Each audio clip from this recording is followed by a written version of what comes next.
तारीख थी 24 दिसंबर 1999। नेपाल का त्रिभुवन एयरपोर्ट था, वहां से IC-814 भारत का एक विमान मतलब टेक ऑफ करता है अपने साथ में 176 यात्रियों को लेकर के। सब कुछ सही तरह से चल ही रहा होता है, लेकिन जैसे ही नेपाल की सीमा से भारत की सीमा में विमान एंट्री करता है, उसी बीच में कुछ सवारी जो आतंकी थी वो निकलकर केबिन क्रू के पास पहुंचती हैं। पायलट के केबिन में एंट्री करती हैं, हाथ में गन और ग्रेनेड लिए हुए होती हैं और पायलट से कहती हैं कि ये विमान हाईजैक हो चुका है, और जब ये हाईजैक हो चुका है तो इसे दिल्ली नहीं ले जाना है, इसे पाकिस्तान लेकर चलिए। ऐसे में हाईजैकर्स को बंदूक के सामने देख करके, मतलब हाईजैकर्स बंदूक के साथ यहां पर होते हैं और हाईजैक करते ही सबसे पहले एक हाथ में रिवॉल्वर और दूसरे हाथ में ग्रेनेड लेकर साफ साफ कहते हैं कि यह विमान अब दिल्ली नहीं जाएगा, इसे आप दूसरे देश में लेकर चलिए, लाहौर लेकर के चलिए। इस तरह से विमान का हाईजैक होना और विमान को हवा में से ही दिल्ली उतारे बिना लाहौर की तरफ मोड़ने का निर्णय होता है। पायलट दिल्ली के स्थान पर पाकिस्तान के लाहौर में पहुंचते हैं। अब यहां पर एक बड़ा इंटरेस्टिंग ट्विस्ट है, उसे पहले जान लेना जरूरी है और उसके बाद में इस कहानी को और डिटेल में समझ पाएंगे। अभी एक बार के लिए आप इस मैप को देखें, इस मैप की पूरी कहानी ही आपको जानने योग्य है। सारी की सारी स्टोरी इसी के पीछे की पॉलिटिक्स के साथ घूम रही है। देखो, काठमांडू से उड़ता है यह विमान दिसंबर 24 को शाम 4 बजे के आसपास उड़ता है। नई दिल्ली पहुंचना होता है, घंटे 1.5 घंटे का सफर है, लेकिन यहां पर हाईजैकर्स कहते हैं कि नहीं भाई, यहां नहीं उतारना है। आप यहां से निकलते हैं और निकल करके इन्हें लाहौर ले जाने का आदेश दिया जाता है कि लाहौर लेके चलो। लाहौर में ये लैंड होने वाले होते हैं, लेकिन लाहौर का एयर ट्रैफिक कंट्रोल इन्हें मना कर देता है कि हम आपको यहां उतरने नहीं देंगे। क्यों नहीं उतरने देंगे? अब उसके पीछे की थोड़ी सी पॉलिटिक्स समझ लो क्या हुई थी। असल में वर्ष 1999 में, अगर आपको याद हो, तो कारगिल वॉर हुआ था। कारगिल वॉर की कहानी को थोड़ा सा समझिए। देखिए, एक टाइमिंग है, ये टाइम फ्रेम बड़ा ही क्रूशियल है। 1998, 1999 ये दोनों वो टाइम फ्रेम है जिसमें बहुत सारी घटनाएं घटी हैं। भारत के अंदर परमाणु परीक्षण का होना हुआ या फिर कारगिल वॉर का होना हुआ। ये दो वो घटनाएं हैं जिनकी वजह से इतिहास पूरी तरह भारत पाकिस्तान के रिश्तों को समझने में महत्वपूर्ण भूमिका निभाता है। देखिए, भारत ने जब पोखरण परमाणु ब्लास्ट किया तो भारत में उस समय अटल जी की सरकार हुआ करती थी। अटल जी की सरकार थी तो भारत के ऊपर अमेरिका के द्वारा बहुत सारे प्रतिबंध लाद दिए गए कि भैया भारत वालों, अब आप लोगों ने परमाणु बम का परीक्षण कर लिया है, अब आप सैंक्शन देखो। भारत पर प्रतिबंध लग गए साहब। लेकिन अटल जी की सरकार फिर से मई के अंदर बनकर आती है, सरकार बनकर आती है। इसी बीच में पता चलता है कि भारत के कारगिल के अंदर पाकिस्तानी घुसपैठिए घुस आए हैं। घुसपैठिए घुसने की सूचना जब भारत को मिलती है, अब यहां पर बड़ा इंटरेस्टिंग ट्विस्ट है। अटल जी की सरकार मई में फिर बन चुकी है। अटल जी की पहले 13 दिन, फिर 13 महीने और फिर 5 साल की पूरी सरकार। तो अटल जी की 1999 में जो सरकार बनी, उसमें अटल जी एक गठबंधन की सरकार के साथ आए थे।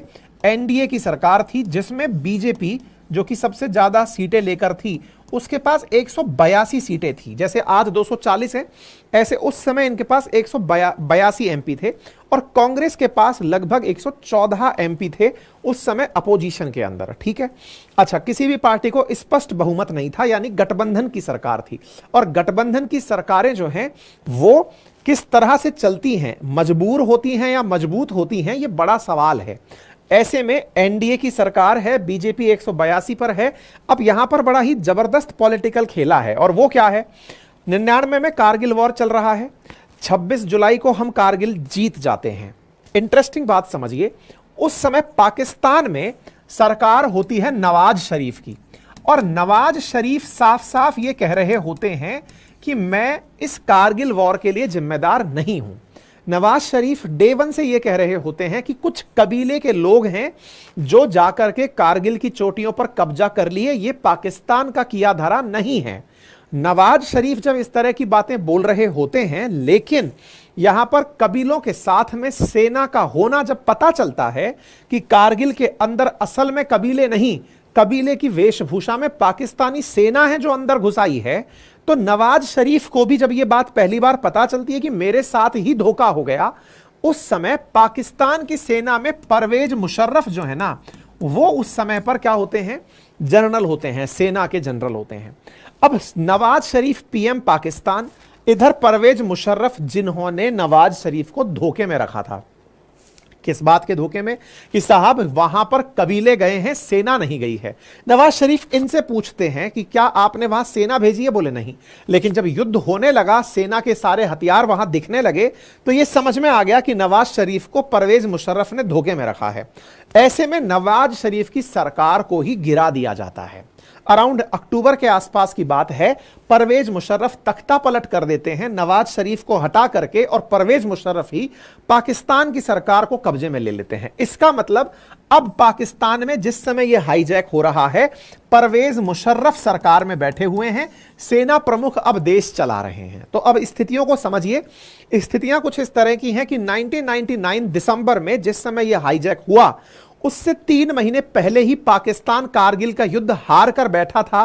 परवेज मुशर्रफ युद्ध हार कर बैठा था। भारत से कितना खिसियाया होगा, इसका अंदाजा आप स्वतः लगा सकते हैं। ऐसे में आतंकियों को लाहौर में जाता देख, स्वाभाविक सी बात है कि वो इस घटना के पीछे है। वो इस तरह से इस घटना के पीछे है कि वो हार का बदला लेना चाहता है। जो हार उसने हाल ही में कारगिल में देखी है, उसका बदला लेना चाहता है, यह सर्वविदित है।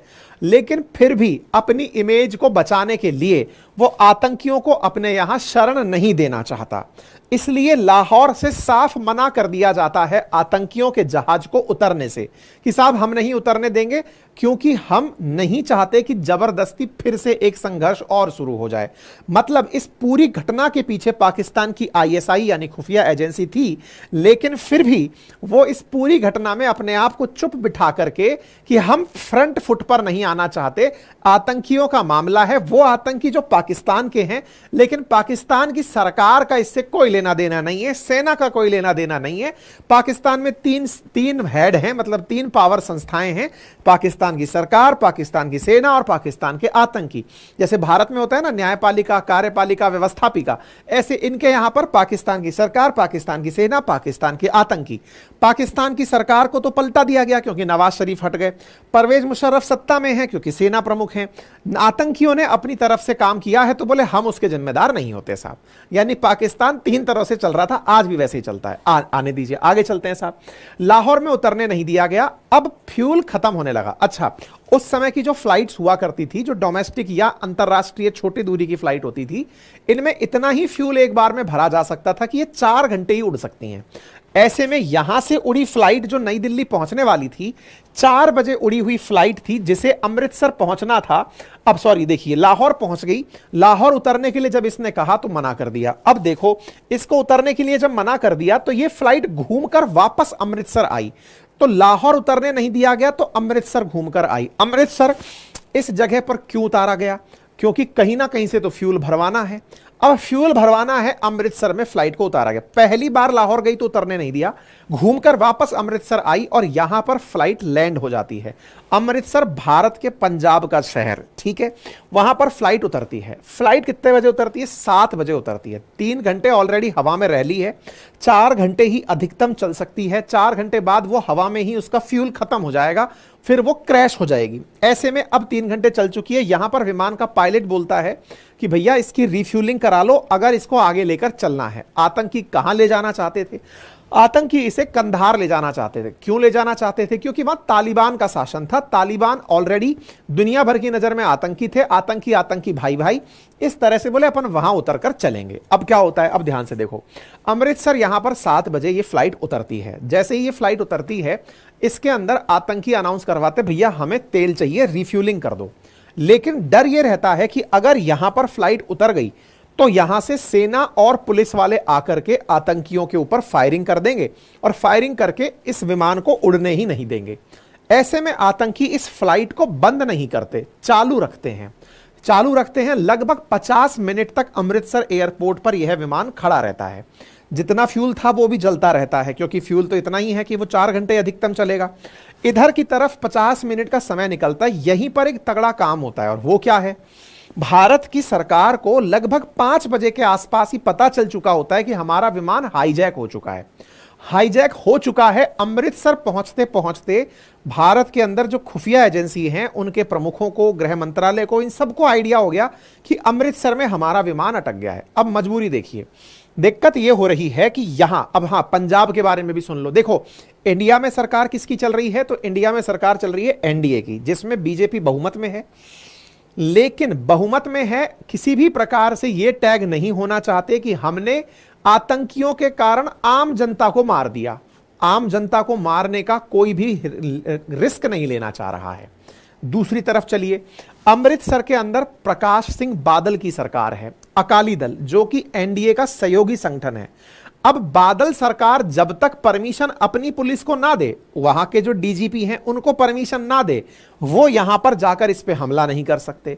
मतलब 50 मिनट तक विमान खड़ा रहा अमृतसर पर और फैसला लेने में सरकारें डरती रही, केंद्र सरकार और पंजाब सरकार, क्योंकि अगर गलती से किसी आम जन को मार दिया गया जब बचाते हुए रेस्क्यू ऑपरेशन में, तो देश में इतना विरोध होगा कि सरकार गिर जाएगी। गठबंधन की सरकारों में कौन सा सहयोगी किस बात पर नाराज हो जाएगा नहीं पता, और सरकार गिर जाएगी। सरकार बचाने की जो कवायद थी ये यहां पर देखी जा रही थी। बार बार ये चीज यहां पर भी दिखाई गई है कि सरकार उस समय मजबूर ज्यादा दिखाई दे रही थी, मजबूत नहीं दिखाई दे रही थी।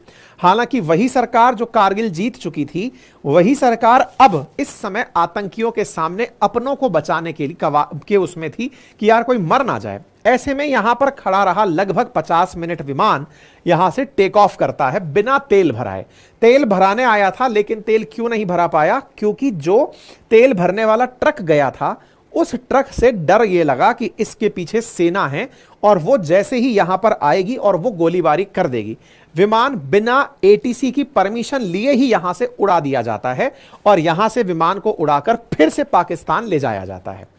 अब पाकिस्तान ने अब तक परमिशन नहीं दी थी, लेकिन पाकिस्तान को मजबूरी में अब परमिशन देनी पड़ी, क्योंकि पायलट लाहौर के एटीसी, एयर ट्रैफिक कंट्रोल को बोलता है कि अगर आपने मुझे उतरने नहीं दिया तो मैं क्रैश लैंडिंग करा दूंगा। क्रैश लैंडिंग का मतलब बच जाएंगे तो ठीक है, अदरवाइज तो मरना तय है। मतलब उस तरह से विमान को उतारा जाएगा कि अब कुछ ऑप्शंस नहीं बचे हैं। 1-2 मिनट उड़ने भर का तेल बचा है, उतारने देते हो तो ठीक है। हालांकि पाकिस्तान ने उस समय भी रनवे की लाइट बुझा दी, लेकिन पायलट की सूझबूझ से फ्लाइट को उतारा जाता है और उतार करके लाहौर में जैसे उतारा जाता है, पाकिस्तान उसको रिफ्यूल कर देता है, तेल भर देता है और कहता है कि आप यहां नहीं रुक सकते। क्यों? क्योंकि ऑलरेडी दुनिया भर में उसकी इंसल्ट हो रखी है। किस बात पर इंसल्ट हो रखी है? कि तुम कारगिल में यह कह करके कि कबीले वाले गए हैं, अपनी सेना को भेज दिए। अब फिर से तुम हाईलाइट हो जाओगे कि आईएसआई ने कंधार ये हाईजैक करवाया है। तो इस चक्कर में पाकिस्तान तेल भरते ही कहता है कि यहां से निकल लो, हम बदनाम नहीं होना चाहते। मतलब ये लोग इस काम को भी बड़ा ईमानदारी से करना चाह रहे थे, यानी कि ये काम अपहरण का भले ही हो, इनकी नजर में बड़ा ईमानदारी पूर्वक अपनी इमेज को साफ सुथरा रखते हुए हो रहा था। कोई बात नहीं साहब, यहां से तेल भरवाता है। अब तेल भरवाकर यह विमान पहुंचता है कंधार, लाहौर से कंधार। लाहौर से कंधार की तरफ जब पहुंचता है तो साहब यहां पर अफगानिस्तान के कंधार में एयरपोर्ट पर जो लाइट्स होती हैं, जहां से रनवे दिखाई देता है, कंधार इतना लीस्ट डेवलप्ड एयरपोर्ट था कि वहां पर एयरपोर्ट की एयर स्ट्रिप तक दिखाई नहीं दे रही थी। तो बोले अब क्या करें? बोले यहां तो लाइट ही नहीं है, अब उतारे कहां? अगेन मजबूरी क्या है? 4 घंटे के अंदर अंदर उतारना है, अदरवाइज फिर से हालात खराब हो जाएंगे। तो ऐसे में अफगानिस्तान अगर जाते हैं तो वहां तो एयरपोर्ट पर लाइट ही नहीं है, उतारेंगे कैसे? ऐसे में फिर दूसरा ऑप्शन दिखाई देता है, बोले चलो दुबई चलते हैं। दुबई के लिए फ्लाइट को मोड़ दिया जाता है। 8 बजे ये फ्लाइट निकलती है और ये दुबई पहुंचती है 1:32 पर। आपको यहां 5.5 घंटे का अंतराल दिख रहा होगा। असल में दुबई का टाइमिंग यहां के टाइमिंग से 1-1.5 घंटे का आगे चलता है, ठीक है। ऐसे में दुबई के टाइमिंग के अनुसार यहां पर फ्लाइट पहुंचती है। यहां एक वायुसेना के अड्डे पर फ्लाइट को उतारा जाता है। दुबई सरकार, जो कि तुलनात्मक रूप से बहुत पावरफुल थी। क्यों पावरफुल थी? क्योंकि दुबई ने उतरने तो दिया, लेकिन अमेरिका और दुबई के बीच, यानी कि यूएई के बीच में बहुत अच्छी सूझबूझ हुआ करती थी। भाई पैसे वाला देश था ये, यहां का शेख अमेरिका से पूछ के ही सब करता था। ऐसे में जब ये यहां उतरते हैं और यहां पर फिर तेल मांगते हैं आतंकी कि हमें तेल दे दो, तो यहां पर यूएई के साथ भारत सरकार निरंतर इनके संपर्क में थी और इनसे कह रही थी कि सर आप उनको अगर तेल देते हैं तो तेल के, अच्छा देखो उस समय पर भारत के जो अंतर्राष्ट्रीय संबंध जैसे आज आप देखते हो ऐसे नहीं हुआ करते थे। भारत उस समय स्ट्रगलिंग इकोनॉमी था, लगातार इतने सारे युद्ध देख चुका था, अंतर्राष्ट्रीय स्तर पर हमारा कोई बहुत बड़ा सिक्का नहीं चलता था, भारत की अर्थव्यवस्था भी बड़ी लाचार प्रकार की थी। आज आप दुनिया में टॉप 3 टॉप 5 में बैठे हुए हैं, उस समय पर स्थितियां बड़ी खराब तरह की रहा करती थी। ऐसे में दुबई के पास भी हम बहुत ऑथेंटिक तरीके से और ऑथोरेटिव तरीके से नहीं कह पा रहे थे, रिक्वेस्टिंग मोड में हमारे प्रयास चल रहे थे कि सर अगर हो सके तो महिला, बुजुर्ग, बच्चे उनको उतरवा लीजिए तेल के बदले। अच्छा, इनके पास भी ऑप्शन यह है कि हवाई जहाज यहां से उड़कर, अब समुद्र में तो गिराओगे नहीं, फारस की खाड़ी में तेल चाहिए तो इसमें से बच्चे निकाल के उतार दो, महिलाएं और बच्चे यहां से उतार दो।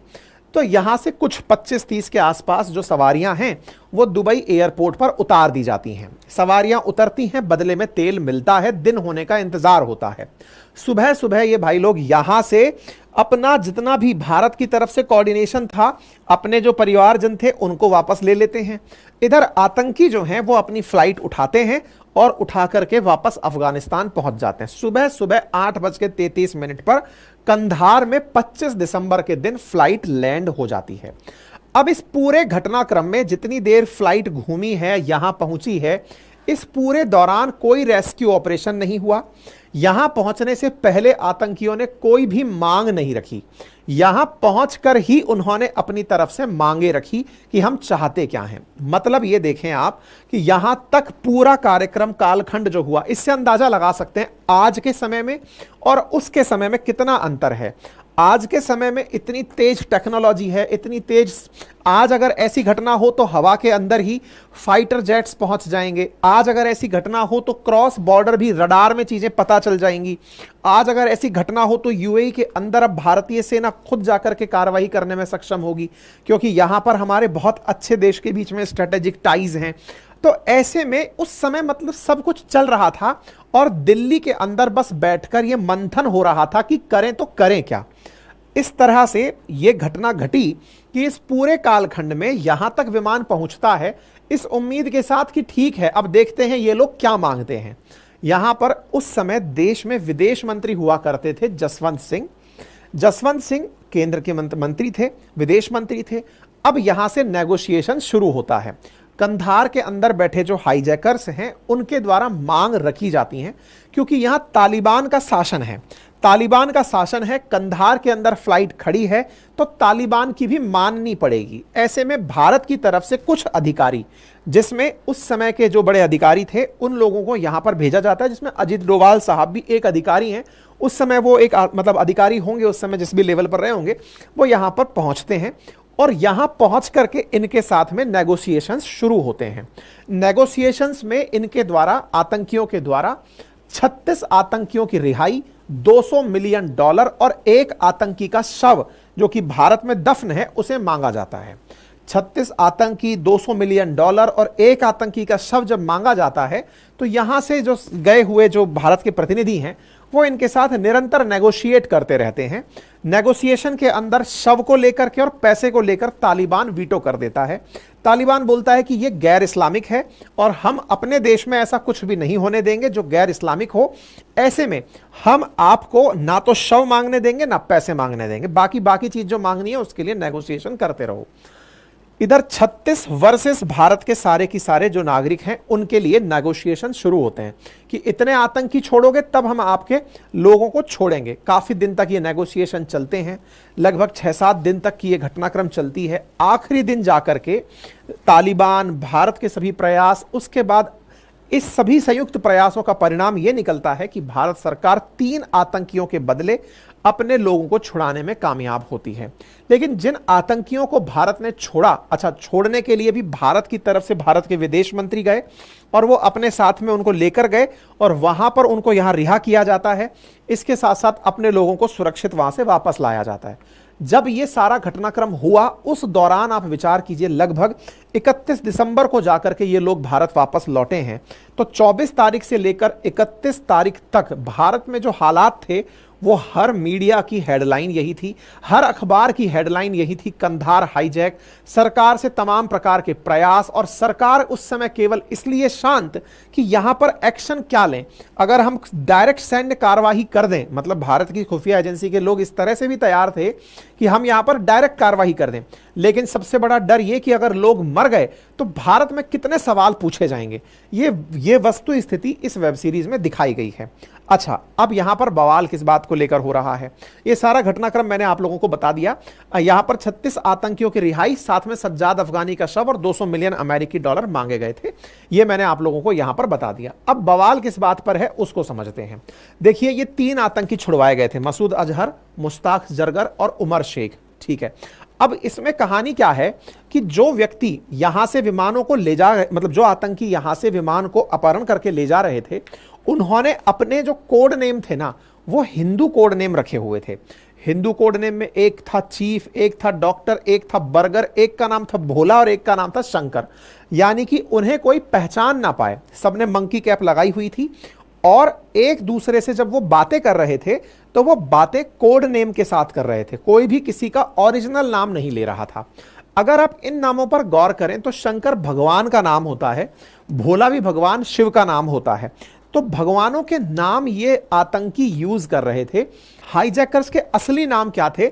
इब्राहिम अतहर, सनी अहमद काजी, शाहिद अख्तर सैयद, मिस्त्री जहूर इब्राहिम और सैयद शकीर। बोले ये असली आतंकी थे। फिलहाल के लिए चर्चा इस बात पर है कि उस समय जो लिया गया फैसला था वो सही था अथवा गलत था। सही और गलत की इस लाइन में आज भी जब जब चर्चा इस बात की होगी कि 3 आतंकियों को छोड़ा गया, उनके बदले हमने अपने लोग बुलाए, लेकिन वो आतंकी हमें कितने महंगे पड़े, क्योंकि जिस आतंकी मसूद अजहर को छोड़ा उसी ने जाकर के बाद में भारत में संसद पर हमला किया हो या पुलवामा पर हमला किया हो, वो सारे हमले उस व्यक्ति की वजह से हुए। ऐसे में जब जब उस आतंकी के हमले होते हैं, कंधार हाईजैक फिर से याद आता है और सरकार का वो फैसला फिर से रिकॉल किया जाता है जो फैसला सरकार ने उस समय पर किया था।